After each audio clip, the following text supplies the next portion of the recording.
특히 저는 최상위권 학생한테 EBS 교재가 더 좋다라는 말씀을 드려요. 아니 유튜버야 무슨 말이냐, 강케이, 서바이벌 뭐 이런 좋은 콘텐츠들 많이 풀어야 되는데 그게 무슨 말이니? 자, 안녕하십니까, 당신을 위한 수능 인사이트 황도입니다. 자, 오늘은 수능 수학의 시작, 부제는 논리와 체계를 갖고 왔습니다. 수능 수학 인사이트 기초편이고요. 최근에 수능 수학 트렌드는 준킬러 체제가 완전히 정착을 했습니다. 나라에서 이제 킬러 문제를 없애겠다고 난리까지 쳤는데 어떻게 킬러 문제가 살아남을 수가 있겠어요? 대신 이제 준킬러가 많아지는 거고, 공통 과목이 강세, 선택 과목 약세 트렌드입니다. 다가오는 28 수능, 현재 고1인 친구들은 대수 미적분 확통으로 문이과 수학이 통합이 되고, 대수랑 미적분은 그냥 수원과 수투의 택가리일 뿐입니다. 현행 미적분, 기하, 이과 수학으로 불리는 요것들이 수능 과목에서 제외가 됩니다. 그래서 벡터의 정의나 자연 로그가 뭔지도 모르고 공대에 들어가는 친구들이 생기게 되는 것이죠. 수능 수학은 유형화된 과목입니다. 이수 체계가 단계적이고 빌드업이 섬세하게 되어 있다라고 이해하면 되겠고요. 중학교 때부터 이어지는 지식들이 고등학교 수능에 쓰이는 그런 특이점을 갖고 있습니다. 그래서 탐구보다 단원과 연결성이 매우 강하다라고 이해하면 되겠고요. 문제 유형들이 한 10개에서 20개 모여서 소단원 하나가 되고, 소단원 3, 4개가 모여서 대단원으로 이어지는 그 과정입니다. 여기서 우리가 수학 문제를 풀 때 가장 기본적인 태도는 모든 문제는 정답이 있다라는 겁니다. 여러분들은 발산적 사고가 아니라 수렴적 사고를 줘야 된다라는 것이고, 여러 가지 아이디어에 대해서 동격으로 평가하는 것이 아니라 어느 발상을 계속 제거해 나가는 과정을 거쳐야 되는 것입니다. 여러분들이 이런 수학 난제 이런 걸 푸는 게 아니잖아요. 그렇기 때문에 여러분들이 푸는 모든 문제는 문제를 해결하기 위한 단 하나의 길이 존재한다라고 이해를 하셔야겠습니다. 이게 기본적인 태도다. 그리고 수학은 마치 격투 게임에서의 콤보를 저희가 쓰듯이 논리 단계를 누적해서 뚫어내는 과정입니다. 적절한 콤보, 적절한 커맨드를 잘 입력을 해야 성공하듯이 이것저것 막 하는 것만으로 우연히 결과에 도달했다? 그건 수학 공부가 아니라는 거죠. 그래서 모든 수학적 판단은 나름의 근거들이 존재하는 거고, 그 근거들은 내가 풀었었던 풀이 경험 또는 그 유형에 대한 해법들, 이런 것들이 기준이 돼야겠죠. 그리고 그 근거들이 충분히 쌓이면 여러분들한테 직관이라는 감각이 발달합니다. 우리가 이제 뭐 이거는 특이점이 답일 것이야, 아니면은 이거는 이 방법을 써야겠다, 이렇게 알 수 있는 것은 내 머릿속 무의식에 있는 수많은 수학적 경험과 내가 쌓아왔던 근거들 때문에 이 상황에서는 이게 맞겠다라고 판단할 수 있는 능력이 직관이거든요. 그렇기 때문에 직관은, 당신은 이 문제를 직관으로 풀어야 됩니다, 모르겠어? 직관이잖아 라고 이렇게 얘기할 수 있는 것은 분명 아닙니다. 직관은 방법으로 사용할 수 있는 도구가 아니라 발달돼서 발현되는 감각 또는 기질인 거죠. 자, 그 다음 스킬이랑 별해에 대해서도 관심이 많은데요. 이거는 분명히 말씀을 드릴게 선택의 영역이긴 합니다. 그런데 최근에는 범위가 줄어듦으로써 다항함수가 더 어렵게 출제되고 하는 트렌드이기 때문에 중요도가 증가한 것은 사실이긴 합니다. 단 유형에서 벗어나지 않아야 사용 가능하다는 것을 꼭 기억을 해두시고요. 예를 들어서 확통 문제를 풀 때 카운팅을 하나의 풀이법으로서 제시할 수는 없다라는 겁니다. 왜냐하면 직접 출제 범위에 합의 법칙이 들어가 있지 않기 때문에. 기하의 2차 곡선의 정의를 다루는 문제에서 내가 방정식으로 풀 수 있는 문제는 아무것도 없다라는 거죠. 그래서 유형에서 벗어나는 도구나 별해는 과감하게 참고하지 않는 것이 중요하겠고요. 마케팅의 영역으로 활용되는 영역이니 분별을 잘 해야 됩니다. 일선의 강사들도 제한적으로 다루고 있다. 자, 그럼 여기부터 이제 방법론이고요. 자기 공부하는 것에 잘 비교를 해봐서 취사 선택을 잘 하시면 되겠습니다. 수능 수학 공부 로드맵은 저는 이렇게 제시를 하고 있어요. 개념 유형, 그리고 응용 단계, 기출 분석과 출제 원리 분석, 그리고 고난도랑 실전, 이렇게 1년간의 커리큘럼을 제시를 하는 거고요. 개념과 유형 파트에서는 일단 단원 체계를 이해를 해야 됩니다. 이 단원 체계라는 것은 무엇이냐면, 확통을 예로 들어보면 경우의 수에서 특수한 상황에서 카운팅을 하는 방법들을 배우고, 그걸 갖고 확률의 언어로서 표현하는 것들을 배우죠. 그 확률들을 모아놓은 통계를 어떻게 다루는가도 배우는 거죠. 그게 단원 체계가 이어져 있는 것이고, 수투 같은 경우에도 보면은 함수의 극한과 연속을 통해서 미분 가능성에 대한 담론을 꺼낸 다음에 도함수 미분법으로 넘어가고, 미분의 역연산인 부정적분과 그리고 넓이를 구하는 과정인 정적분을 어떻게 연결시키는지까지 한 줄기로 이어지는 거죠. 그 체계를 일단 이해를 하셔라. 그 소단원 개념과 그 개념을 활용하는 유형들을 습득을 하는 것이고, 하위 개념과 본 개념을 구분하셔라. 이건 무슨 얘기냐면, 대단원 하나에 소단원이 보통 2개에서 4개 정도 있고, 그 각 소단원마다 유형이 최소 5개에서 최대 20개까지 존재합니다. 그것들의 풀이 방법들을 일단 전부 다 익히고, 그 익히는 과정에서 가끔 가다가 하위 개념이 섞인 경우가 있어요. 고1 수학이나 중등 수학에 있는 개념이 섞여 있는 경우에는 내가 풀고 있는 단원에 해당하는 개념과 그 밑에 있는 개념들은 구분해서 우리가 습득을 해주시는 게 좋겠고요. 중요한 것은 여러분들은 이 단계에서는 평가받는 단계가 아니라는 것이 중요합니다. 모르면 꼭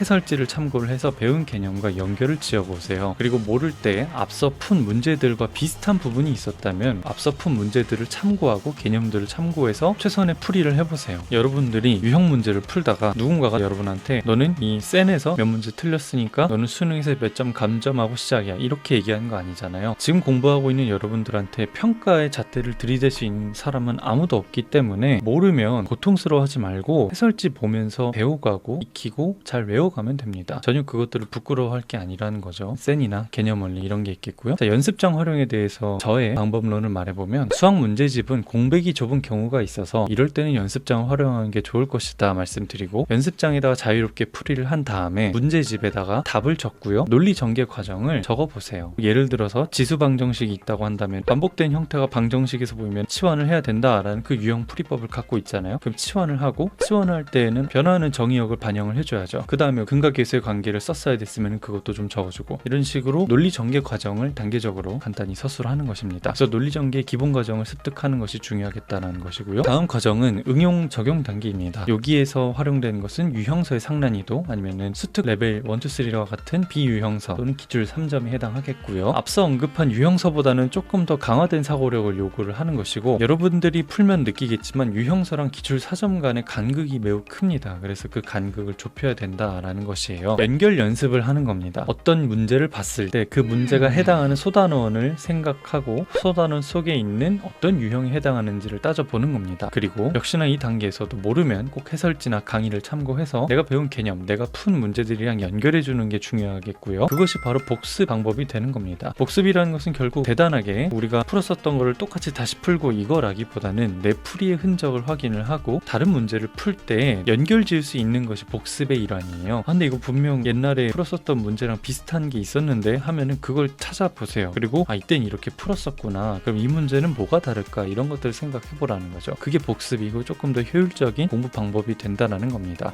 보기 좋아. 이런 수능 특강, 수능 완성, 어삼시사도 나쁘지 않아요. 수능이랑 멀지 않은 좋은 책이에요. 그 다음은 기출 분석 과정입니다. 자, 여기에서는 최신 유형별 기출 문제집 그리고 좋은 해설 강의 이게 필요하겠고요. 수학도 트렌드가 빠르게 변화하기 때문에 최신 기출부터 학습하는 게 중요해요. 공통으로 합쳐진 이후부터 기출을 우선하는 게 가장 중요하다고 보여지고요. 기출 분석에 앞서 배웠던 유형별 접근법 그리고 논리를 적용하면 되는 겁니다. 그러니까 어떤 유형 로그에서 이런 형식이 나오면은 이렇게 문제를 풀어야 된다 이런 것들 배웠을 거 아니에요. 그런 것들을 기출에도 똑같이 적용을 해보는 거고, 기출에서는 조금 더 고난이도의 조건과 조금 더 복잡한 표현 방식들이 아마 섞여 있을 거예요. 그런 것들이 이제 배우는 거죠. 유형서에는 없는 거. 그리고 기출 분석을 하면서 응용 단계에도 같이 병행할 수가 있다. 그래서 내가 수원 기출 문제를 풀고 있을 때 확률과 통계 수특을 한번 쭉 돌려주고 이런 것도 좀 좋은 공부 방법이다라는 거죠. 기출 분석을 하면 어쨌든 내가 한 문제에 집중하는 시간이 점점 더 길어질 수밖에 없는데 양적인 부분도 채워줄 수 있어야 된다라는 것이겠고요. 양질의 해설은 여기서 중요합니다. 시중 문제집으로는 사실 불충분하고 조금 더 여러분들한테 기출에 대한 좋은 시선을 제시할 수 있는 강의를 잘 찾으면 좋을 것 같아요. 그래서 한 강사를 맹종하기보다는 두 강사 정도한테서 기출에 대한 관점을 유연하게 배우는 것을 조금 더 저는 추천을 드려요. 두 강사의 커리큘럼을 동시에 완벽하게 타라라고 얘기하는 것은 아니에요. 근데 한 강사의 커리를 완벽하게 타되 보조적으로 고난도나 기출 분석에 한해서는 다른 강사 것도 같이 들어보고 이런 방법 충분히 해볼 수가 있다. 그리고 좀 더 유용하다라는 것이죠. 결국 기출 분석의 목적은 특정 기출 유형이나 특정한 조건에 대한 첫 번째 논리 단계를 구축하는 것에 있습니다. 유형서는 소단원이 정해져 있고 유형이 정해져 있기 때문에 여기서 뭘 해야 될지를 미리 정해준 거예요. 근데 기출 문제는 그게 아니잖아요. 기출 문제가 있을 때 이거는 요 단원이고 이 유형이니까 이렇게 풀어야 됩니다가 없기 때문에 여러분들이 그걸 직접 만드는 과정을 연습하는 겁니다. 그래서 특정 유형과 조건을 봤을 때 행동을 어떻게 해야 될지 그걸 이어주는 논리적인 근거를 마련하는 과정이다라고 이해하시면 되겠어요. 이걸 도와주는 거는 너기출같이 엄청 모아놓은 그런 책도 있겠고, 출제 원리를 분석하는 과정이 네 번째 단계입니다. 여기서는 출제자의 의도를 추적하는 연습을 하는 것인데, 이거는 이제 제가 자세하게 설명하려면은 수능수학 인사이트 중급편에서 말씀을 드릴게요. 간단하게만 말씀드리면 조건의 설계 방식, 형식, 발문에서 단서를 찾는 게 중요하다라는 것입니다. 왜냐하면은 문제의 변별력을 확보하기 위해서 방금 전에 말씀드린 첫 논리 단계를 가려놔요. 이걸 어떻게 풀어야 되지? 알지 못하게 가려놓는단 말이에요. 그래야 어려워지니까. 근데 마냥 가려놓으면 아무도 모르니까 출제자들은 반드시 단서를 심어 놓습니다. 그 단서를 찾아내는 과정을 연습한다라고 이해하시면 되겠어요. 자, 제가 앞서 말씀드렸던 유형 공부랑 기출 분석에서 얻어야 될, 그리고 출제 원리 분석에서 얻어야 될 관점들을 예시를 통해서 보자고요. 여러분들이 아마 처음 봤을 문제일 건데 수열 문제가 있네요. 그리고 AM 플러스 1 있고 시그마 이렇게 있고, 자, 그럼 이걸 봤을 때 우리가 생각해야 될 건 뭐냐, 일단 대단원은 수열이고 소단원은 두 개 중에 하나예요. 등차등비는 아니죠. 수열의 합단원 시그마가 제시돼 있으니까, 또는 수학적 귀납법 단원, 왜냐하면은 인접한항의 관계식이 나와 있으니까. 그러면은 우리는 이걸 봤을 때 각각의 유형별 접근법이 뭔지를 생각해 봐야 되는 겁니다. 우선 수학적 귀납법은 내가 직접 숫자를 대입해가면서 관찰하고 그를 통해서 규칙을 발견하는 게 풀이 방법이잖아요. 그리고 수열의 합에서는 단순히 시그마 K, K제곱 이런 공식을 활용하는 것이나, 아니면 부분 분수 이런 식을 조작해서 더했을 때 없어지는 그 구조를 발견한다거나, 아니면은 수열의 합에서 일반항을 끌어내는 그런 유형도 있잖아요. 거기에서 과연 어디일지 생각을 해보는 거죠. 근데 이미 눈치를 채보신 분들도 있겠지만 초항을 따로 주는 경우는 수학적 귀납법 소단원과 수열의 합 단원에서 둘 다 있죠. 근데 언제? 수열의 합 단원에서는 시그마 n에서 시그마 n-1을 뺄 때 n에다가 1을 집어넣을 수 없을 때 초항이 함정으로 들어가는 유형 문제들을 봤을 거 아니에요. 그렇기 때문에 이 문제는 수학적 귀납법보다는 일반항을 구해보는 그 과정부터 시도를 해보는 게 좋겠죠. 근데 이제 제가 방금 말씀드렸던 게 유형서와 기출문제를 통해서 알 수 있는 그런 관점들이고, 이 발문을 통해서도 우리가 힌트를 얻을 수가 있어요. 뭐냐면 A2라는 것은 그냥 여기다가 집어넣으면 바로 알 수 있는 것들이잖아요. 근데 수학적 귀납법 문제들에서는 A2를 물어보질 않아요. 왜냐하면은 A2라는 것을 물어보는 것보다는 A7, 8 애매하게 더 멀리 있는 수열의 항을 물어보지 1을 넣었을 때 바로 나오는 거를 발문에서 물어보진 않거든요. 그러면 이 A2라는 것은 의미가 따로 잡혀있는 것이겠고, 바로 시그마 n에서 시그마 n-1을 뺐을 때 1을 제외한 초항이 A2가 되는 거죠. 그래서 이 발문을 보고서도 수열의 합 단원의 문제이다 라고 예측할 수도 있는 것이죠. 이런 게 출제 원리를 분석하는 것, 그 관점이 되겠고요. 자, 다음 예시는 제가 사수를 했었던 때에 196평 21번 문제고요. 요즘으로 따지면 15번에 나올 만한 그런 급의 문제인 거죠. 요즘 친구들한테는 이런 문제도 이제는 쉬워 보이긴 하겠지만 그때 당시에는 되게 어려운 문제이기도 했어요. 공부를 되게 잘하는 반이었는데도 풀어서 맞춘 사람이 거의 저밖에 없어요. 그때 현장감을 좀 살려서 말씀을 좀 드려보면, 절대값 fx-t 절대값은 미분 가능하지 않다라는 것은 초월함수의 미분 가능성 문제가 되겠고, 근데 여기에서 특이했던 점이 뭐냐면은 미분 가능성 문제가 그 당시 한 몇 년 동안 안 나오다가 이 루트가 붙어서 새로 나온 거예요. 그래서 이 루트라는 것이 과연 미분 가능성에 대해서 어떤 영향을 줄 것인가 고민을 했어야만 했다라는 것이죠. 그래서 처음에 생각을 했을 때 미분법에서 무리함수는 미분을 했을 때 분수함수로 바뀝니다. 그래서 분모가 0이 되는 부분에서 미분 불가능성이 또 발생할 수 있겠다. 첨점 외에도 그렇게 생각을 할 수가 있었고, 여기 밑에 보면은 차차함수 값을 0이 되게끔 하는 인수들이 G에서 튀어나오는 그런 구조의 문제가 되는 거죠. 근데 여기까지는 뭐냐면 이게 유형에 대한 고민이고요. 이것에 대한 익숙함은 기출 분석을 통해서 얻어질 수 있는 것이고, 마지막이 중요한데 이렇게 발문이 나와 있잖아요. 이걸 보면서 여러분들은 되게 특이하다고 느끼셔야 돼요. ABC라는 세 개의 수를 정의를 했고 그 세 개를 구하라고 나와 있어요. 근데 G2분의 루트 2랑 G0랑 G-1이 이 각각은 그 결과값은, 그 숫자값은 똑같을 수 있으나 이렇게 따로 제시해 준 것은 과정이 다르다라는 얘기예요. 이 세 가지의 값을 내는 과정이 완전히 다르다, 또는 개념이 다르다라는 얘기죠. 그래서 여기서 함정을 잘 피해야 된다라는 것이고, 실수하기 쉬운 문제라는 겁니다. 어쨌든 출제 원리까지 잘 알아야 여러분들이 완전히 문제를 맞출 수가 있을 것이다 라는 것이겠고, 자, 그 다음 문제는 작년 수능 문제인데요. 앞에 두 개는 여러분들이 안 풀 가능성이 높아서 가져왔지만 이거는 아직 분석을 안 해봤을 수 있기 때문에 안 해본 사람들은 스킵하고 넘어가세요. 어쨌든 이 문제에서는 지수함수랑 yx가 만난대요. 일단 yx가 지수함수랑 만나면은 수원이고 거기에서 역함수의 그래프 관계로 나오는 문제들이 종종 있었죠. 근데 일단 만난대요. 만나는 것은 방정식이 성립한다는 것이니까 일단 5분의 1의 k 빼기 3승은 k라는 식을 옆에다 적어두고 시작을 하는 거죠. 함수 fx가 실수 전체 집합에서 있는데 x는 k보다 큰 곳에서만 정의되고 있어요. 뭔가 역함수에서 특이점을 발견해 볼 수 있는 그런 문제인가로 생각해 볼 수 있지만, 평가원에서 3x라는 것을 제시함으로써 역함수로의 접근 방향을 막는 느낌을 저는 받았어요. 괜히 여기서 역함수 대입하고 이러면 큰일 나거든요. 역함수를 대입해서 역함수의 개형을 알아낸다거나 역함수를 계산으로 꺼낸다거나 하는 유형은 전혀 없어요. 그 설령 지수로그 문제를 하더라도 조심하셔야 되고, 그 다음 이제 출제 원리로서 특이한 지점은 바로 여기입니다. 발문이 굉장히 특이하게 생겼죠. 이걸 보고 정말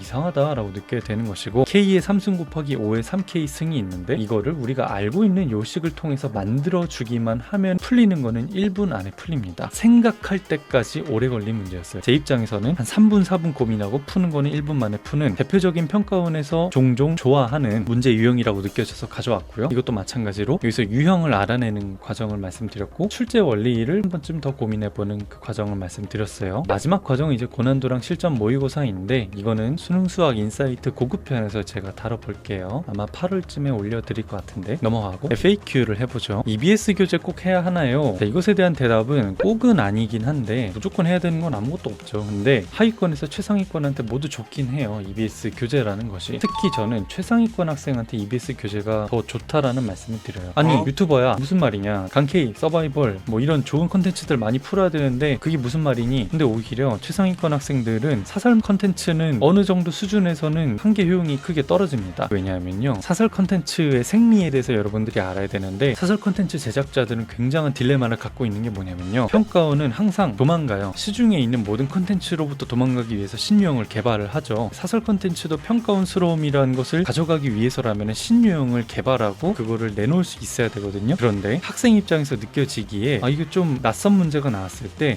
이거 신유형이네, 잘 냈네 이렇게 생각하기보단 에이 더러운 사설 이렇게 생각하는 경우가 훨씬 많습니다. 그래서 오히려 소비자 만족도가 감소하는 그런 경향이 있어서 대부분의 사설 컨텐츠는 기출을 오마주하는 형식으로 만들어집니다. 그렇기 때문에 최상위권 학생들은 어떤 사설 문제를 보면 이거 몇 학년도 기출 몇 번 참고한 거야 라고 바로 튀어나와요. 오히려 그런 친구들은 서바이벌이나 강케이 한 회를 더 푸는 것보다 올해 나온 교육청이나 아니면 EBS 올해 나온 것들을 한번 쓱 가볍게 풀어주는 것이 공부에 도움이 훨씬 됩니다. 아시겠죠? 다음은 계산 실수를 너무 많이 해요 하면 습관을 만들어야 된다는 것이고, 방금 전에 말씀드렸듯이 식을 한 줄 한 줄씩 내려 쓰는 연습을 하는 게 중요합니다. 수학은 내가 빨리 풀다가 계산 실수를 해서 3분, 4분, 5분 지체되는 것보다 한 1, 2분 더 쓰더라도 한 방에 맞추는 게 조금 더 시간 경제적이에요. 여러분들이 그거를 수능 전에는 깨달았으면 좋겠다는 생각을 하고요. 이맘때쯤에는 여러분들 중에서는 배운 개념이나 유형을 까먹었다고 호소하는 친구들도 있습니다. 정말 안타까운 사례인데 이 원인은 템포가 느려져서 그래요. 템포가 너무 느려지면 안 돼요. 개념이나 유형 이런 것들은, 이거는 과탐에도 마찬가지고 수학에서도 마찬가지인데요. 우리가 기억을 해야 되는, 최대한 많이 담아가야 되는 그런 공부 단계에서는 템포가 너무 늘어지게 되면은 공부 효율이 급감합니다. 내가 뒷단원을 공부할 때 앞에 단원에서 배웠던 거 다 까먹어요. 그러니까 항상 이제 공부 단계랑 내가 언제 까먹을지를 고려를 다 해서 내가 지금은 수요를 풀지만 수능 특강으로 앞 단원을 풀어줘야겠다, 이런 경제적인 복습을 하면 좀 더 좋고요. 복습이라는 것은 똑같은 풀이를 반복하는 것이 아니라 자기의 책에다 써놨던 논리 단계를 가끔씩 참고해서 읽어보거나 아니면은 다른 비슷한 문제를 풀 때 연결하면서 찾아보는 것이 복습이 되는 겁니다. 그렇기 때문에 여러분들은 본인이 푼 수학 문제집이나 학습지들 이런 것들 버리지 말고요, 내 손이 닿는 곳에다가는 항상 두고 있어요. 공부할 때에는. 그래야 내가 모르는 문제 중에 비슷한 게 있으면 찾아봐서 공부하고, 그런 것들이 좋은 복습이다 라는 것이고요. 마지막으로 당부의 말씀을 좀 드리면, 수능 수학의 기본은 논리 단계의 누적이다. 유형과 유형들이 만드는 단원 체계를 이해하고 풀이에 적용을 하자. 직관은 공부를 통해서 얻어내고 발현되는 감각이지 의식적으로 활용하는 도구가 될 수는 없다는 거고요. 사실 직관을 찍기로 오해로 오용하는 경우가 있기 때문에 그렇습니다. 그냥 무지성으로 특이점 찍어, 접할 때 한번 찍어, 아니야? 그럼 딴 거 해, 뭐 이런 식으로 하는 건 그냥 무지성 귀류랑 뭐가 달라요. 그렇게 문제를 풀면은 반드시 한계에 봉착합니다. 그리고 마지막, 스킬이나 별해는 능동적으로 고르시라. 한 다항함수에 한해서는 최근에는 중요도가 올라가고 있다는 건 느껴진다. 이렇게 정리를 해볼게요. 자, 일단 오늘은 여기까지 하고요. 다음 시간에도 뵐게요.